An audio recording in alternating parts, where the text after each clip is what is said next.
say. First of all, ma'am, I would like to take this opportunity to thank each and every one of you for accepting me to be a part of the Commission on Population Family.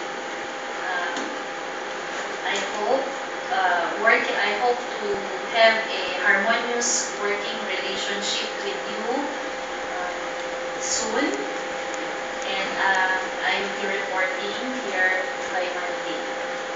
And pardon me with my adjustment period, but I'll